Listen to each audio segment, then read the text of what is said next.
another episode in A Year Gardening.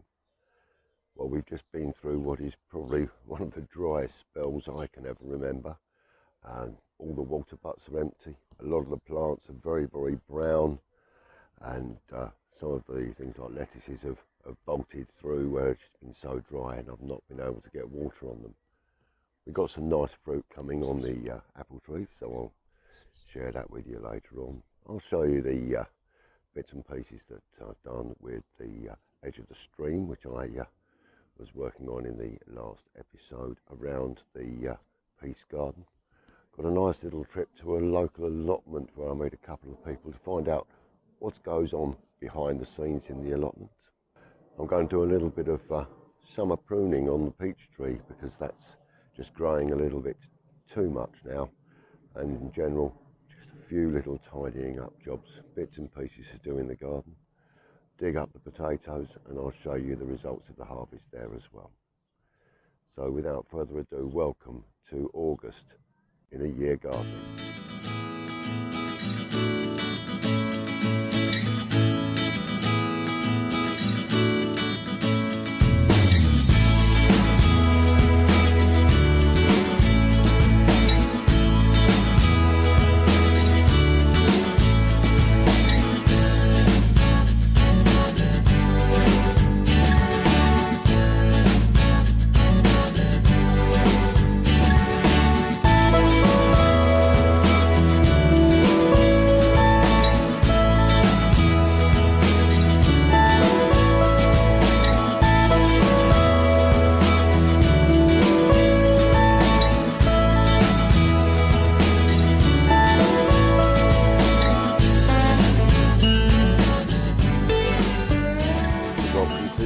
Soft fruit area of the garden, and you will probably remember just over a year ago when I started to train this peach tree, and some of it is just growing out of shape, and so parts of the plant that are growing outwards and higher than I want, now is the time to cut those back. Remember, with winter pruning we're encouraging growth, with summer pruning we're restraining the growth. So I'm just going to work out, I want to keep that section, but this section can come off. And that section there can come off, and we're going to return it to the shape that I was originally looking for. We've got an area here which looks quite damaged, so I'm just going to take that one out as well. And I don't really want it going higher than this fence, so I'm just going to take out a couple of sections which are growing higher. We come back down here on that one there, and this can be trained in, so we'll just reduce that in size. There's a little bit of softwood here. Up. If it's growing out towards me, I don't want it. Just want the items that are growing upwards. This one here, we can train in behind there. I can lock that in with a piece of wire, and that will be an upward growth for next year. This will take back to a branch where it's growing there, so we'll take that one out, and we're going to return the shape to the shape that we actually wanted originally.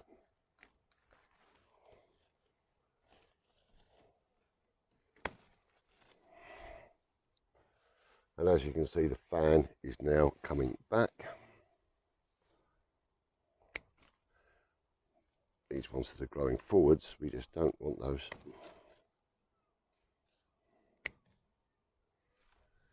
Then we'll look at this going forwards there,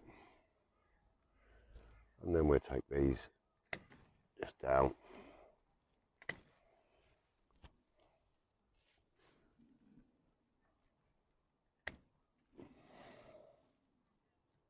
Growth there.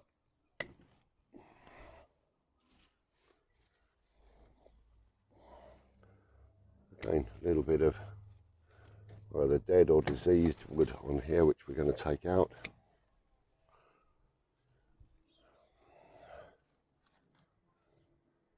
Take that back. There.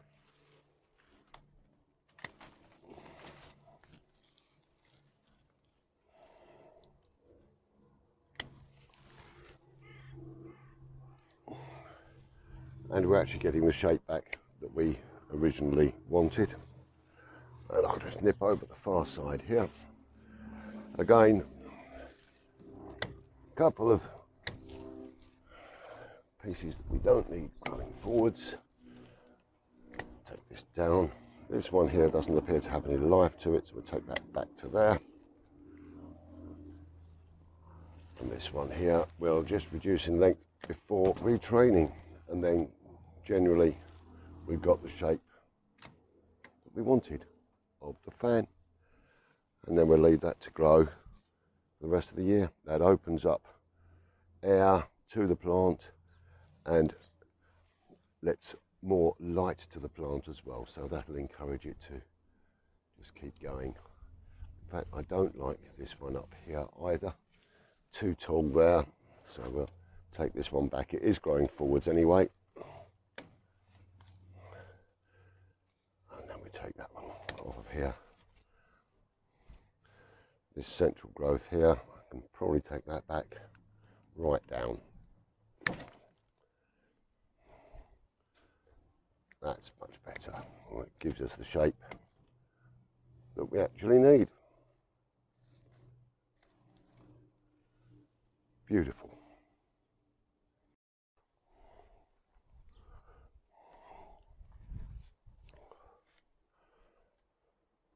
Well, now I think it's time to take a trip down the vegetable garden, have a look at the potatoes, and I'll tell you about the cucumbers and tomatoes and beans and things that we've got growing down there as well. Well, this is another crop that really didn't get enough water, but they're nice, good quality potatoes. Probably got around about a pound or so here, and so we add that up, we're probably going to end up with around about 5 or 6 pounds, which is probably around about 2 to 3 kilos of potatoes. So not bad for me salads.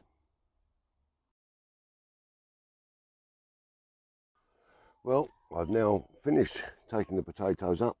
Going to sort this soil out, give it a little bit more feed, get it raked over, and we're going to plant some beetroot and some radishes in here. Now my beans are now about 8 foot tall there. They are a bit behind, but they're doing okay. And I've got a couple of nice beans actually growing on there at the moment. We'll keep our eye on that, try and keep some water going on there. My tomatoes and my cucumbers, they're a bit behind on where they normally would be, but they are growing well. I've got fruits on there, and I'll keep a close eye on those over the coming weeks. So whilst I've been growing my fruit and vegetables in the garden, just around the corner from me, around about half a mile away, there are some allotments, and a wonderful place it is to be there as well.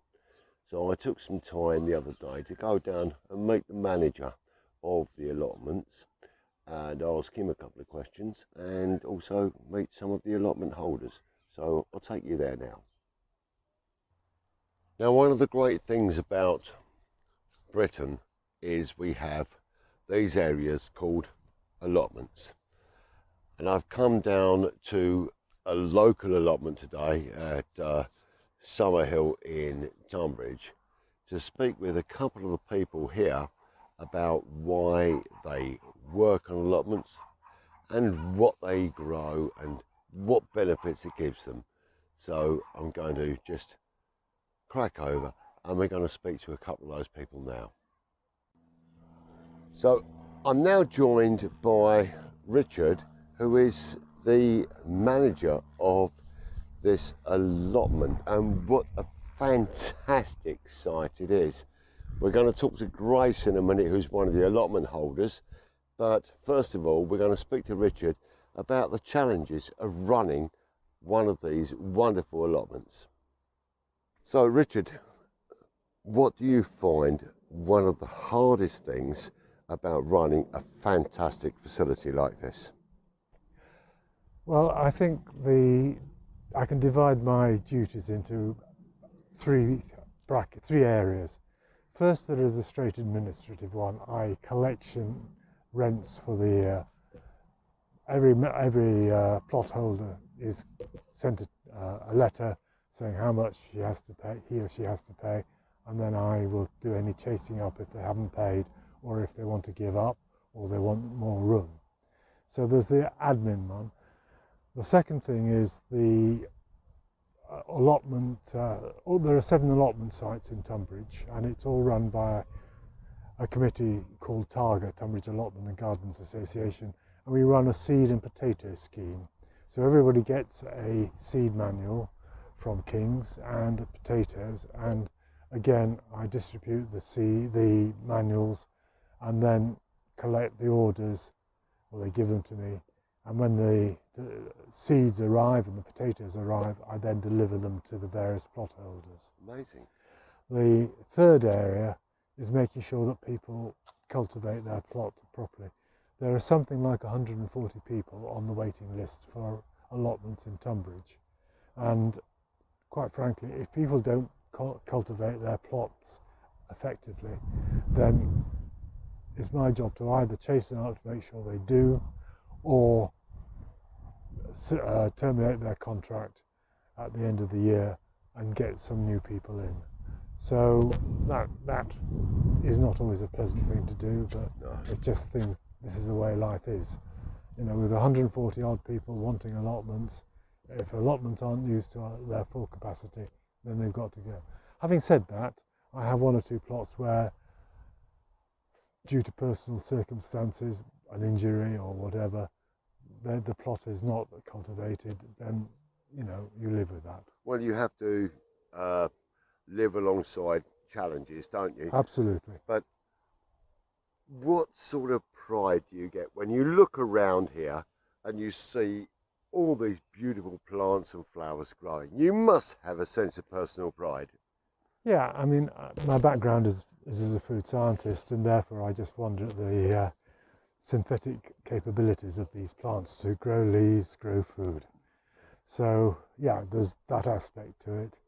And then I also enjoyed the fact that we have a number of people here from, I think, 7 different countries worldwide. 7? Wow. If I include Yorkshire, of course. Okay. They all have their own views. They grow their own crops, and it's quite interesting just to learn how other people cultivate and grow things. And Grace is no exception. It's fantastic. Well, Richard, thank you very much for your time. Okay, I pleasure. greatly appreciate it. Okay, fine. Thank you very much. Thank you. Well, hi friends. We're now with Grace, who has one of the plots here on the allotments, and I think I'm just going to ask you, Grace, why did you decide to have an allotment? Well, I decided to have this allotment because where I live there is no garden, so I thought this will be a very good place to gather with my family for barbecues, gather with friends. Also, now that my children, they are older, so they do their gatherings here. Apart from doing work and enjoying nature, enjoying workout. Okay, so what do you actually grow here? Well, we get tomatoes, radishes, peppers. Sometimes when the weather helps. Yes. And then we get sweet corns, peas, and lots of herbs, lettuce and corn, cabbages. I have a vine over there. We have lots of fruits and vegetables. The whole thing looks amazing. It looks beautiful. Why don't more people do this? Ask me again? So why do not more people do this? Oh, well, I think because everybody we get busy with another things, especially technology. Yeah, yeah. Well, that is what I will be doing if I had a garden. But now it's like that necessity, and made me realize, especially during the lockdown, this is important. This is the most beautiful Yeah. area I've been. There are hundreds and hundreds of plants around me. Beautiful things growing. Plants, flowers, trees, shrubs, vegetables. It's beautiful. Thank Grace, you. you're doing a wonderful job. Thank you very much. Oh, thank you, thank you. That encouraged me more. It's lovely. Thank you. Cheers. Well, what a lovely time we had round the allotments, and I must say a big thank you to the people that I met there. We did not expect to be coming home with the lovely produce gifts that we did. Fresh eggs from the chickens that are kept there, lovely courgettes and carrots. Very, very kind, and what an absolutely wonderful place to visit.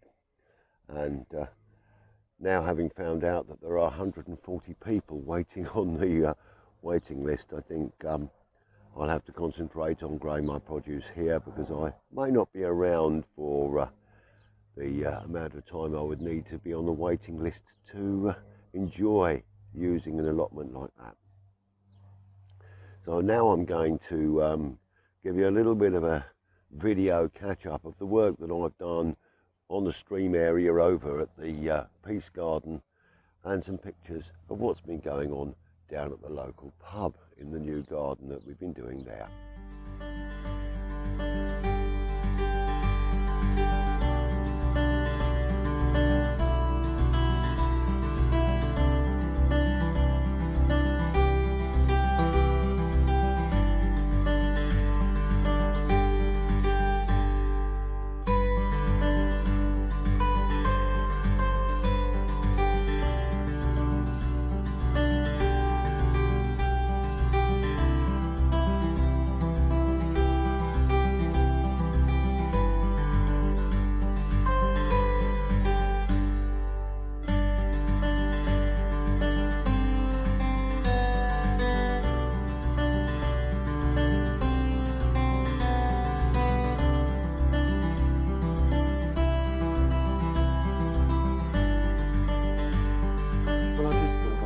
Little bit of time to share with you some of these lovely apples that we've got coming on one of the trees. I've got another couple of apples on the Braeburn now, but these look really, really lovely. I've just got to make sure I can keep enough water. Now, you remember when I planted this mini orchard last year, I didn't expect any fruit for a couple of 3 years, but this is quite laden, and so I'm very, very pleased. And the couple of apples we got on the Braeburn are going to be absolutely wonderful. We'll have to do a little bit of tidying up on a couple of these plants before we hit the autumn, just to control the size and shape of them. But all in all, very, very happy with our mini orchard. Well, this is what the dry weather has been doing. So these Montbretia or Crocosmia, whichever you wish to call them, are really, really suffering. I've only got so many bowls of washing up water that I can pop out on the garden, but these will come back year after year, so it's not a great loss if I don't get too much this year. What I have got to do, these have gone to seed very, very early on the native geraniums, and I've got to get a load of deadheading and tidying done to these plants. They've fallen flat, they've just dried right out, so lots of work to do here. Get it all nice and clean and tidy. But I'm going to leave this. If we get some rain, and we haven't really had any rain for around about 6 weeks, I think the rain gauge was showing around about 4 millimetres of rain over the last 6 weeks, which is not enough to get the air feeling damp, let alone the ground. And my water butts are all empty. So it's just spare washing up water and things that we've been using on various plants in the garden until such time as we get some rain again. Well, that's the garden as it stands at the moment, so let's disappear up to the top and we'll just sum up what we've done on today's lovely little show. Well, that brings me to the end of today's little show, and I hope you've enjoyed it as much as I have. A really big thank you to Richard and Grace and the other allotment holders for giving me their time, because that was greatly appreciated.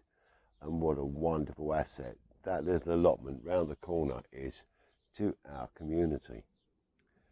We've done a little bit of tidying and harvesting today, and I must say that I'm really disappointed that my beans and my peas, my tomatoes and my cucumbers are not as far advanced as they normally would be, but it's been exceptionally dry.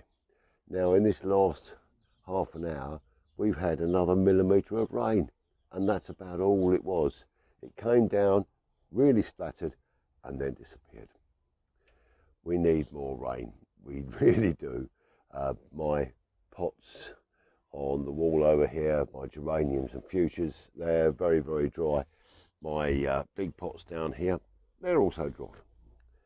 But no worries, we'll get the washing up water on them later on, give them a bit of life. Now, in the next show, I'm going to be bringing you a couple of advances. I'm going to be taking up the plastic railway track and replacing it with an electric Hornby railway track, where we join the tracks together with some solder and get the current running through, get some cleaner on there, and we can run the trains nicely on there. I'm going to be moving a pot that I've got with an absolutely wonderful plant in it, and it started to climb and do all of the things I would like the plant to do. It's a jasmine, by the way, yeah, and that's going to come down, and I'm going to plant that in the bottom of the garden so I can go over the arch and join with the honeysuckle. I must say, this warm weather has really affected the clematis, and they finished flowering much earlier than I would expect, and a lot of the plants have finished flowering earlier and setting seed because I think they're dying. So they're setting seed a lot earlier than one would normally expect. But we've had a reasonable harvest on our first early potatoes. We're going to put the radishes and the beetroot seeds into that bed and get those growing for a later harvest this year. So all in all, it's difficult, but it's not impossible. And if we've got to change our gardens to suit a new climate, then that's something we're going to have to do. It's not easy when you see plants that are sun and semi-shade just dying because there's more sun than they're used to. So we're going to have to reconsider what we plant, where we plant it. I've got a couple of shady areas, and things like the fuchsias are doing so well in the woodland border because they've got that shade and moisture retention. But the Montbretia, it's brown and dying. My dahlias are almost gone. So we've got to rethink the way we do our gardens to adjust to the climate that we're coming into. And that's something I'm going to sit down and really, really work out. But I hope your gardens are as successful as they can be at this moment in time without the rain and all of the challenges that brings. So we'll keep smiling, we'll keep working on our gardens, and we'll keep moving forward. And that just leads me to say, stay safe, be kind to each other, and happy gardening. And I'll leave you today with a small glass of Shiraz. So, cheers. Happy gardening, everyone.